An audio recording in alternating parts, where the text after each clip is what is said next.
Hello friends, welcome to science kitchen. இன்றைக்கி நம்ம chains கிச்சனில் ஒரு காரம் தான் பார்க்க போகிறோம். என்ன பார்க்க போகிறோன்னா ரிப்பன் பக்கோடா செய்ய போகிறோம்.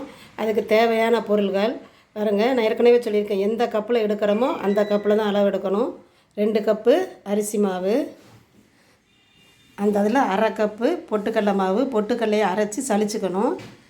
அடுத்து இன்னும் ஒரு அரை கப்பு கடலை மாவு, 1 ஸ்பூன் மிளகாய் பொடி, 2 குழிக்கரண்டி எண்ணெய், கொஞ்சம் எள், பெருங்காயப்பொடி, கொஞ்சம் உப்பு, இதெல்லாம் வச்சு இப்போ நம்ம ரிப்பன் பக்கோடா செய்ய போகிறோம்.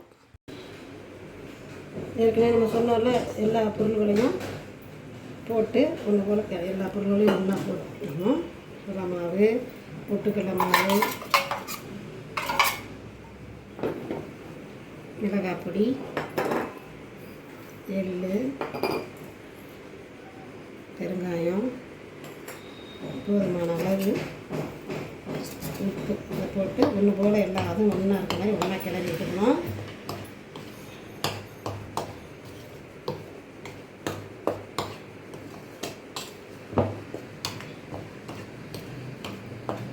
நல்லா ஒன்றா கலந்து விட்ட பிறகு எண்ணெய் எடுத்து வச்சதுனால எண்ணெயை நல்லா அடுப்பில் வச்சு சூடான எண்ணெய் ஊற்றணும். சூடான எண்ணெய் ஊற்றி நம்ம உடனே பிசைய முடியாதுல்ல, அதனால் ஸ்பூனை வச்சு நல்லா கிளறி விட்டுட்டு அதுக்கப்புறமா தான் நம்ம தண்ணி ஊற்றி பிசையணும். சூடாக அந்த எண்ணெய் ஊற்றும்போது நல்லா ரிப்பன் பக்கோடா முறுமுறுன்னு இருக்கும்.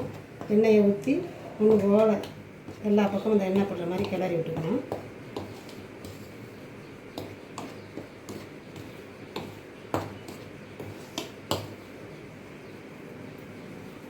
நல்லா கிளறின பிறகு நம்ம கையை வச்சு முதல்ல நல்லா பிசைஞ்சுக்கலாம்.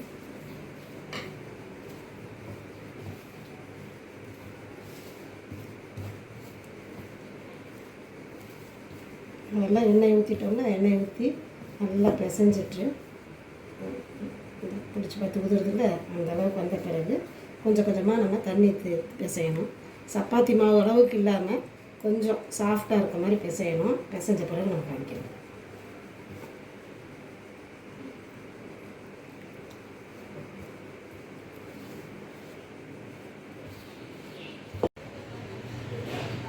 மாவு தான் நல்லா பிசைஞ்சிட்டோம். ரொம்ப கட்டியாகவும் இல்லாமல் ரொம்ப நெகிழ்த்தியாகவும் இல்லாமல் இருக்குல்ல, இதுதான் பக்குவம்.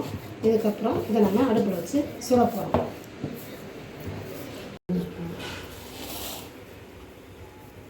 இப்போ நம்ம புளிய போகிறோம். இந்த மாதிரி இடியாப்ப உலக்கில் நம்ம இந்த ரிப்பன் பக்கோடா இருக்குன்னா அந்த அச்சை போட்டு நம்ம மாவு போட்டு அப்படியே புளிஞ்சிடலாம். எண்ணெய் நல்லா அடுப்பில் வச்சுருக்கோம். எண்ணெய் காயட்டும். எண்ணெய் காய்ஞ்ச பிறகு கொஞ்சம் மீடியம் ஃப்ளேமில் வச்சிடணும். ஹைலியே வச்சோம்னா டக்குன்னு கறிக்கணும். எண்ணெய் காஞ்ச உடனே நம்ம மீடியம் ஃப்ளேமில் வச்சு தான் சுட போகிறோம்.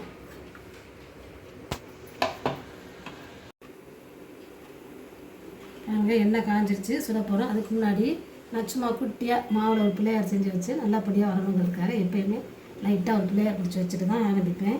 நம்ம எண்ணெய் காஞ்சிருச்சான்னு பார்க்குறதுக்கு கொஞ்சோண்டு மாவு எடுத்து இப்படி உருட்டி நம்ம இப்படி எண்ணெயில் போட்டோம்னா உடனே இந்த இப்படி எழும்பி மேலே வந்துடணும். மேலே அந்த வந்துருச்சா, இதுதான் நம்மளுக்கு எண்ணெய் காஞ்சிருச்சு அப்படின்றது தெரிஞ்சுக்கலாம். இப்போ நம்ம மட்டும் போட்டு எடுக்கலாம். ரிப்பன் பக்கோடாங்கிறதுனால நம்ம அப்படியே வடசட்டிலே நம்ம என்ன செஞ்சிடலாம், அப்படியே புழிஞ்சிடலாம். இப்போ பாருங்கள், எண்ணெய் காஞ்சிருச்சு. நல்லா காஞ்ச உடனே சிம்மில் கொஞ்சம் குறைச்சி மீடியம் ஃப்ளேமில் வச்சிடணும், இல்லைன்னா கருகிரும்.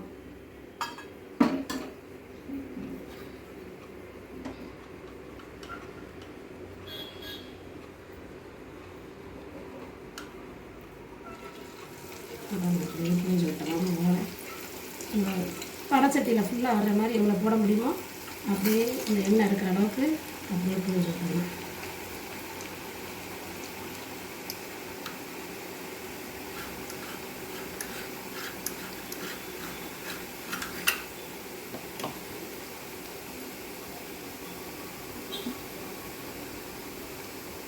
உடனே எல்லாம் திருப்பி போட வேண்டாம், அப்படியே நல்லா வேகட்டும். வெந்த பிறகு அதுக்கப்புறம் திருப்பி போட்டு அப்படியே நம்ம எடுத்துடலாம்.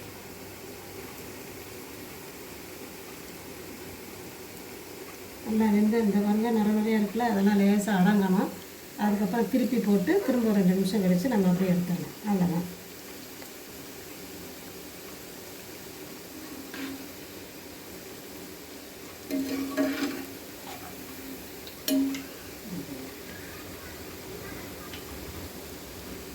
இது ஈஸியாக நம்ம செய்யக்கூடிய ஈவினிங் டீ டைம் ஸ்நாக்ஸு பிள்ளைங்க ஸ்கூல் விட்டு வந்த உடனே ஒரு 10 நிமிஷத்தில் மாவை ரெடி பண்ணோம்னா 10 நிமிஷத்தில் ரெடி ஆகிடும். நல்லா முறுமுறுன்னு நல்லா சூப்பராக இருக்கும்.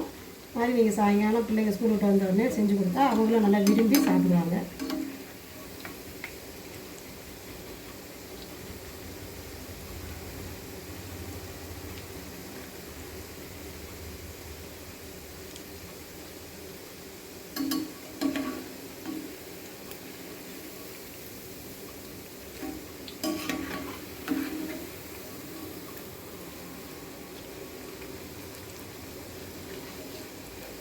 திருப்பி போட்டாச்சு.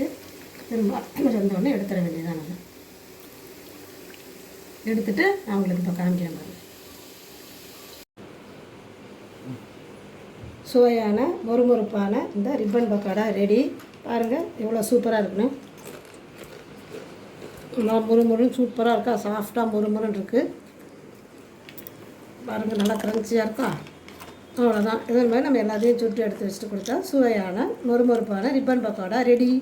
நீங்களும் இதே மாதிரி அளவுகளோட உங்கள் வீட்டில் இந்த ரிப்பன் பக்கோடாவை செஞ்சு பாருங்கள். வீடியோ பிடிச்சா லைக் பண்ணுங்கள், ஷேர் பண்ணுங்கள், கமெண்ட் பண்ணுங்கள். ஃப்ரெண்ட்ஸ் அண்ட் ரிலேட்டிவ்ஸ்க்கு ஷேர் பண்ணுங்கள். தேங்க்ஸ் ஃபார் வாட்சிங்.